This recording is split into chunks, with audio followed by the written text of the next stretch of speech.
باللہ من الشیطان الرجیم، بسم اللہ الرحمن الرحیم۔ لاکھوں کروڑوں درود و سلام نبی کریم صلی اللہ علیہ وسلم پر، ان کی آل پہ۔ فکر رمضان کے ساتھ آپ کا میزبان سردار طاہر محمود آپ کی خدمت میں حاضر ہوں۔ آج دوسرا رمضان ہے اور دوسرا دن ہے، تو اس حوالے سے آج جو میرے ساتھ مہمان ہوں گے وہ ہیں محترم علامہ احمد حسن حسنی صاحب، اور ان کے ساتھ محترم ندیم انجم صاحب ہوں گے جو میرے ساتھ آج مہمان ہیں۔ ثنا خوانی کے حوالے سے علاقے میں ایک خاص مقام رکھتے ہیں۔ اس کے ساتھ جو عالم دین ہے میرے ساتھ، جیسے میں نے پہلے بتایا، احمد حسن حسنی صاحب۔ تو ان سے بات چیت شروع کرنے سے پہلے یہاں لوں گا ایک چھوٹا سا بریک۔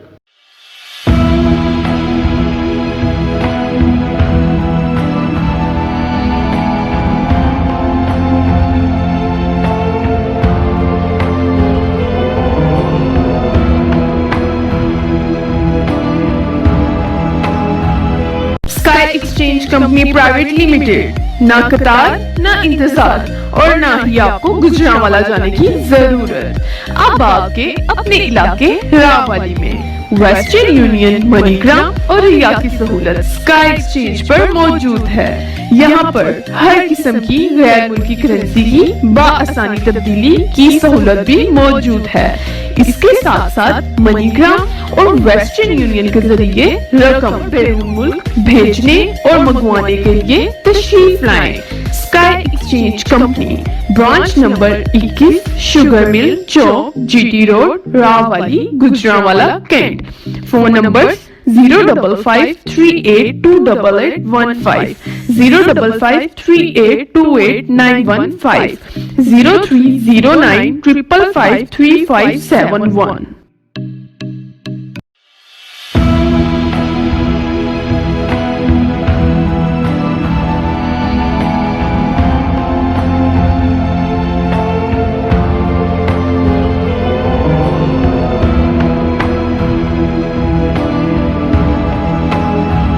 Welcome back. فکر رمضان کے ساتھ حاضر ہوں، اور آج جیسے میں نے پہلے بتایا کہ میرے ساتھ علامہ محترم احمد حسن حسنی صاحب موجود ہیں اور میرے ساتھ ندیم انجم صاحب ہیں۔ میں دعوت دوں گا محترم ندیم انجم بھائی سے کہ وہ نعت رسول مقبول صلی اللہ علیہ وسلم کا نذرانہ پیش کریں اور ہمارے دلوں کے اندر ایمان کی حرارت کو زیادہ گرم کریں۔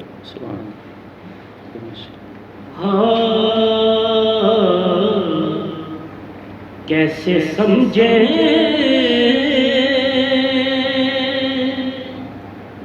گے تیری شان زمانے والے، کیسے سمجھے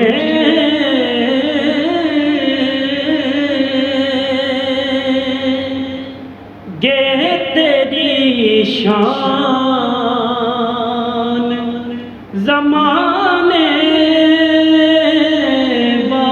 زمانے والے، کیسے سمجھے گے تیری شان زمانے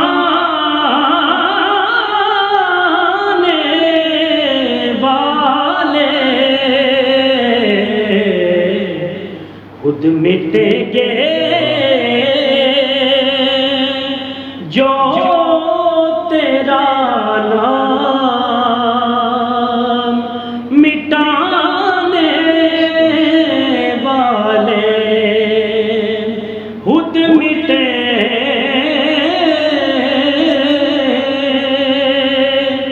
جو تیرا نام مٹانے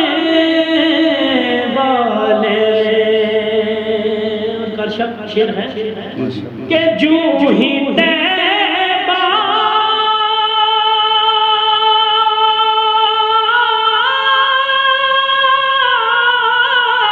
سے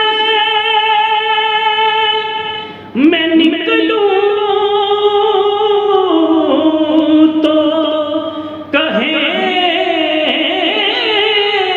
یوں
تیرا احسان اے میری قبر میں آنے والے تیرا احسان اے میری قبر میں آنے والے کیسے سمجھیں گے تیری شان زمانے والے خود مٹیں گے جو تیرا نام بے شک بے شک بے شک مٹانے والے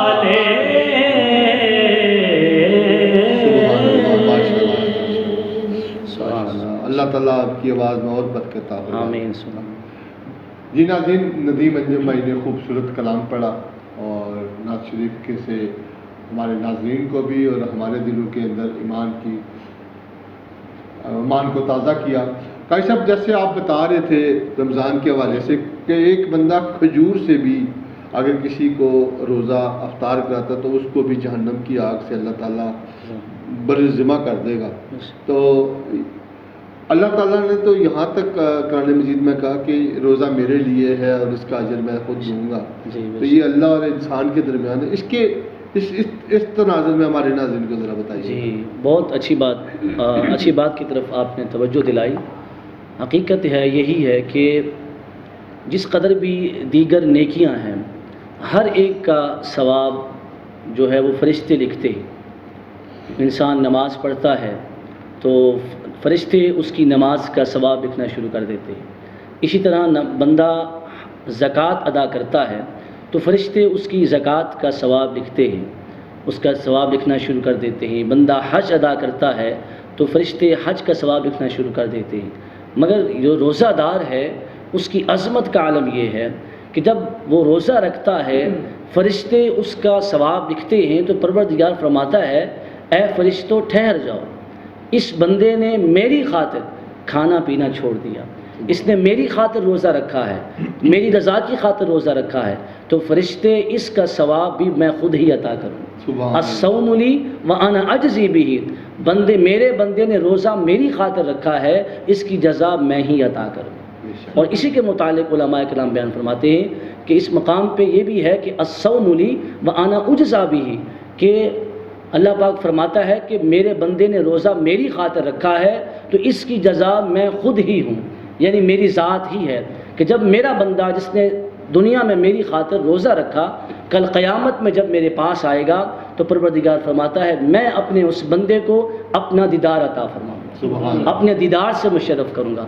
تو روزے کا ثواب ایسا ہے کہ آپ یوں دیکھ لیں کیونکہ روزے میں انسان صبر کرتا ہے اور اپنے نفس کو جو ہے وہ کھانے پینے سے جو حلال چیزیں ہیں مخصوص وقت میں ان چیزوں سے اپنے آپ کو روکے رکھتا ہے۔ کھانا اس کے لیے حلال ہے، پینا بھی اس کے لیے حلال ہے، مگر روزے کے وقت میں، روزے کے ایام میں وہ ان چیزوں سے اپنے آپ کو روکے رکھتا ہے۔ کس لیے؟ صرف اللہ کی خاطر، اللہ کی رضا کی خاطر، تو صبر کرتا ہے۔ تو صبر ایک ایسی چیز ہے، جب انسان صبر کرتا ہے تو صبر ایک ایسی نعمت ہے اور ایسی آپ سمجھ لیں عبادت ہے کہ دیگر چیزوں سے انسان کو جنت ملتی ہے، دیگر چیزوں سے انسان نیک اعمال کرتا ہے، نیکیاں کرتا ہے تو اس سے جنت ملتی ہے، مگر صبر ایک ایسی چیز ہے کہ صبر سے جنت نہیں بلکہ جنت والا ملتا ہے۔ اور اللہ پاک فرماتا ہے قرآن پاک میں انما یوفی الصابرون اجرہم بغیر حساب، جو لوگ صبر کرتے ہیں اللہ انہیں بغیر حساب کے اجر عطا فرماتا ہے، انہیں بغیر گنتی کے، بغیر تعداد کے اللہ پاک انہیں اجر عطا فرماتا ہے۔ یعنی صبر کا اجر جو ہے اس کا کوئی گنتی نہیں، وہ بے شمار ہے۔ اس لیے جیسے آپ نے کہا کہ روزے کے ساتھ اتنا ثواب ہے کہ تو روزہ ایک ایسی عبادت ہے کہ جب بندہ اللہ کی خاطر یہ ساری روزہ رکھتا ہے تو اس کی جزا خود اللہ کی ذات ہی ہے۔ اللہ پاک اپنا دیدار عطا فرمائے گا اپنے بندے سے۔ قاری صاحب، ہمیں لوگوں کو تھوڑا سا، یہ ناظرین کو، عوام کو یہ بتائیں کہ کس حالت میں روزہ بندہ نہیں رکھ سکتا؟ کہ بندہ ناپاک ہے، روزہ کا ٹائم ہو گیا ہے تو لوگ بہانہ رکھ دیتے ہیں کہ جی میں ناپاک تھا، روزہ نہیں ہوا، تو وہ روزہ رکھ سکتا ہے یا نہیں رکھ سکتا؟ اس حوالے سے بھی ہمارے ناظرین کو تھوڑا سا گائیڈ. روزے کی مختلف، یعنی کہ اب ایک تو شخص بیمار ہے، اب بیمار اس قدر ہے کہ ایک مستند ڈاکٹر نے کہا ہے کہ اگر یہ روزہ رکھے گا تو یہ موت کے قریب چلا جائے گا، اتنا سخت بیماری ہے. تو اس بیماری میں قرآن پاک نے اس کو اجازت دی ہے کہ فمن کان منکم مریضا او علی سفر فعدۃ من ایام اخر، اگر وہ مریض ہے یا سفر میں ہے تو دوسرے دنوں میں وہ اپنے روزوں کو پورا کر لے، جو تعداد اس نے چھوڑی ہے وہ تعداد بعد میں رکھ لے. تو یہ ایک ہے. اب دوسرا یہ ہے کہ جہاں تک بات ہے کہ انسان ناپاک تھا، تو اس کیفیت میں یہ ہے کہ وہ اس ناپاکی کی حالت میں جس قدر سحری کر سکتا ہے وہ کر کے اپنے روزے کو رکھے. ممکن ہے کوشش کرے کہ وہ پہلے اگر بیدار ہو جائے اور وہ غسل کر لے، اور اگر غسل نہیں کر سکا تو جت قدر سحری کھا سکتا ہے وہ وضو کر کے، جیسے نماز کا وضو ہوتا ہے، کلی وغیرہ کر کے وہ سحری جس قدر کھا سکتا ہے وہ کھا کے اپنا جو ہے وہ روزہ رکھے. اگر سحری نہیں بھی کھا سکتا، کیونکہ یہ روزے فرض ہے، نفل روزے کے لیے حکم ہے کہ وہ سحری کر لے، اور یہ فرض روزہ ہے تو اس کے لیے اگر سحری وقت جا رہا ہے، سحری کا ٹائم بھی نہیں ہے، تو وہ سحری کے بغیر ہی نیت کر لے، تو اس کے بعد وہ غسل کر لے، اس کا روزہ ہو جائے. یعنی اس کیفیت میں روزہ چھوڑ نہیں سکتا. جی. اچھا، کچھ لوگ کو یہ بتائیں کہ روزے ٹوٹنے کی کیا نوعیت ہو سکتی ہے، روزہ کس کس حالت میں ٹوٹ سکتا ہے؟ مثلا لوگ بیمار ہیں، انجیکشن لگوا لیتے ہیں، خون نکل آنا، الٹی کا آ جانا، لوگ کہتے ہیں روزہ ٹوٹ گیا. ایسے بے شمار لوگوں کو یہ مسائل ہیں، اس کے بارے سے ذرا گائیڈنس. تو اس میں ایسے ہے کہ جیسے کہ آپ نے جن چیزوں کی طرف اشارہ کیا کہ انسان کے جسم سے کوئی بھی چیز خارج ہوتی ہے، تو جیسے کہ قے آ جاتی ہے، تو ایک ہے قے کا از خود آنا، ٹھیک ہے، اور ایک ہے بندہ قے کو خود ہاتھ نکال کر کسی ایسی چیز کو دیکھتا ہے، وہ ذائقہ لیتا ہے جان بوجھ کر، اس ذائقے سے انسان کو قے آتی ہے، تو اس کا حکم اور ہے. تو ایک یہ از خود قے آ جائے، از خود قے جتنی بھی آ جائے انسان کو، اس سے روزہ نہیں ٹوٹتا. ہمارے ہاں معاشرے میں عام طور پہ یہی مشہور ہے کہ قے آ گئی ہے تو اس کا روزہ ٹوٹ گیا. نہیں، اگر وہ از خود قے جتنی بھی آ جائے، اس کی مقدار کوئی نہیں، جتنی بھی آ جائے، جہاں تک کہ بالٹی بھر بھی قے آ جائے، از خود آئی ہے تو اس سے روزہ نہیں ٹوٹتا. اگر وہ خود سے قے کرتا ہے، کسی بات کو دیکھ کر ذائقہ لیتا ہے، تو پھر اس سے روزہ ٹوٹ سکتا ہے. تو کچھ چوٹ لگ جائے، خون نکل جائے جسم سے، جی تو وہ روزہ رہتا ہے؟ اس سے بھی روزہ نہیں ٹوٹتا. کوئی کسی جسم سے آپ کے جسم کے اندر، آپ کے حلق کے ذریعے جو چیز اندر جائے، اس سے روزہ ٹوٹ سکتا ہے. جی بالکل ایسے. صحیح. یعنی چوٹ لگ جائے، خون نکل آئے، کیا آ جائے، تو اس سے روزہ نہیں ٹوٹے گا. جی بالکل. ٹھیک ہو گیا. رمضان میں روزے کے دوران لوگ بعض نیل کاٹتے ہیں، شیو کرتے ہیں، تو اس سے بھی لوگوں کو بعض دفعہ کہتے ہیں جی آپ کا روزہ مکروہ ہو گیا ہے. نہیں، ایسا کچھ نہیں ہے. روزے کے ساتھ بال کٹوا سکتا ہے، سرما لگا سکتا ہے، اور اسی طرح روزے کے ساتھ وہ ناخن بھی کاٹ سکتا ہے، اور اگر کٹنگ کروانی ہے، اس طرح کا کوئی بھی معاملہ ہے، اس سے کسی قسم کا روزے پہ کوئی فرق نہیں پڑتا. یہ دیکھا نا، یہ تو صفائی میں ہے، اور صفائی تو عین نصف ایمان ہے. تو صفائی کے لیے کوئی بھی قسم کے آپ جو بھی معاملات ہیں وہ کر سکتے ہیں. اس میں روزے میں کسی قسم کا کوئی حرج نہیں پڑتا. بلکہ یوں سمجھ لیں، جب وہ خود کو پاک کرے گا تو مزید، کیونکہ روزے کا مقصد کیا ہے؟ انسان متقی بن جائے، انسان پرہیزگار بن جائے. اب روزے کے ساتھ وہ دیگر صفائی کے معاملات کرتا ہے تو اس سے تو مزید پرہیزگاری نصیب ہوگی اس کو. اس سے روزے میں کوئی فرق نہیں پڑے گا. صحیح. ہم نے دیکھا ہے کئی صاحب، آپ نے کوئی پچھلے 10-12 سال سے آپ کو مسلسل دیکھ رہے ہیں، آپ کی گفتگو، آپ کو جہاں بھی ہم نے دیکھا ہے، تو آپ فرقہ وریت اور اس چیزوں سے بڑے دور رہتے ہیں، اور لوگوں کے اندر یکجہتی کا مظاہرہ، حب کا مظاہرہ، اکٹھے کرنے کی بات کرتے ہیں. اس کے پیچھے کیا راز ہے؟ یہ آپ کی محبت ہے کہ آپ نے اس چیز کو نوٹ کیا ہے. تو اصل میں یہ ساری تربیت ہے ہمارے اساتذہ اور والدین کی. اس میں ہمارا کوئی کمال نہیں ہے. جس طرح کی ہمیں اپنے بزرگوں سے تربیت ملی ہے، اور اگر دیکھا جائے تو اس معاشرے میں آپ دیکھیں کہ اس پرفتن دور میں بے چینی اور بے سکونی کی کیفیت ہے. اور اس کیفیت میں اگر محراب و ممبر پر بیٹھنے والے افراد نفرتیں پھیلائیں اور آپس میں لڑانے کی بات کریں، تو میں سمجھتا ہوں وہ صحیح معنوں میں دین کی تعلیم سے واقف نہیں ہے. ایسے معاشرے میں ہمیں چاہیے کہ ہم محبتوں کی بات کریں، آپس میں جوڑنے کی بات کریں، جہاں لوگ بات بات پہ لڑتے ہیں، جھگڑتے ہیں اور کئی عرصے تک دشمنی چلتی ہے، قطع تعلق کر لیتے ہیں، ایسے میں جو محراب و منبر پہ بیٹھنے والے لوگ ہیں ان کی ذمہ داری ہے کہ وہ اس پہ بیٹھ کے محبت کی باتیں کریں اور آپس میں جوڑنے کی بات کریں، نہ کہ توڑنے کی بات کریں۔ اس لیے ہمیں بھی یہی سبق ملا ہے، درس ملا ہے۔ اور اگر آپ میری بات کریں تو الحمدللہ چونکہ مجھے بزرگوں کی صحبت میں یعنی علماء سے زیادہ جو اولیاء کاملین ہیں، جو بزرگان دین ہیں، ان کی صحبت میں بیٹھنے کا زیادہ وقت اللہ پاک نے مجھے عطا فرمایا ہے۔ بالخصوص میرے مرشد کریم جو تایا جان ہیں، ان کی صحبت میں بیٹھنے کا جو ہمیں توفیق ملی ہے، جو ہم نے وہاں سے سیکھا ہے وہ یہی سیکھا ہے کہ آپ کے پاس جو ہے کوشش کریں جس قدر جوڑ سکتے ہیں مخلوق کو جوڑنے کی بات کریں، سبحان اللہ۔ توڑنے کی بات نہ کریں، کیونکہ جو اللہ کی مخلوق سے محبت کرتا ہے، مخلوق کو جوڑنے کی بات کرتا ہے، وہی بندہ اللہ کے زیادہ قریب ہوتا ہے۔ اور یہ جو محبت کا جو سبق ہے نا، یہ فقیروں کی صحبت میں ملتا ہے، اولیاء کاملین کی صحبت میں ملتا ہے، علماء کی صحبت بھی ملتا ہے، مگر اس میں صاف زیر علم ہوتا ہے، اور علم کے ساتھ ساتھ جہاں علم ہوتا ہے وہاں ہر طرح کی بات کی جا سکتی ہے، مگر جہاں فقیر ہوں، فقیر ہمیشہ محبت کی بات کرتے ہیں، جوڑنے کی بات کرتے ہیں۔ اس لیے ہماری یہی کوشش ہوتی ہے کہ ہم ہر ایک کو جوڑنے کی بات کریں، مخلوق کو اپنے قریب کریں۔ تو جو بندہ مخلوق کو اپنے قریب نہیں کر سکتا وہ رب کے قریب کیسے ہو سکتا ہے؟ اس لیے ہم مخلوق کو قریب کریں گے، کیونکہ حدیث پاک میں ہے، حضور نے ارشاد فرمایا الخلق عیال اللہ، مخلوق اللہ کا کنبہ ہے، اور مخلوق میں سے اللہ کے نزدیک وہ زیادہ اچھا شخص ہے، بہترین شخص ہے جو مخلوق کے زیادہ قریب ہے، جو مخلوق سے زیادہ محبت کرتا ہے۔ اس لیے ہمیں کوشش کرنی چاہیے کہ ہم مخلوق سے محبت کریں، اور لوگوں کی جو غلط باتیں ہیں، ایسی اگر کوئی ایسی بات بھی ہو جو طبیعت پہ ناگوار گزرے تو اس کو درگزر کر دیا کریں، کیونکہ درگزر کرنا یہ بھی میرے آقا کی سنت ہے۔ اس لیے آپ کو کچھ یہ چند باتیں آپ سے ہمیں ملی ہوں گی کہ آپ نے دیکھا ہوگا، تو آپ کا شکریہ آپ نے اس چیز کو نوٹ کیا۔ ابھی دعا کریں کہ اللہ پاک ہمیں مزید اس پر استقامت نصیب فرمائے کہ ہم ہمیشہ یوں ہی جب بھی محراب و منبر کے منصب پہ بیٹھیں ہمیشہ جوڑنے کی بات کریں۔ آمین۔ جی جزاک اللہ۔ ناظرین، قاری صاحب سے بات چیت کا جو سلسلہ جاری رہے گا، اور ندیم انجم صاحب بھی ہمارے ساتھ موجود رہیں گے، لیکن یہاں لوگ ایک چھوٹا سا بریک۔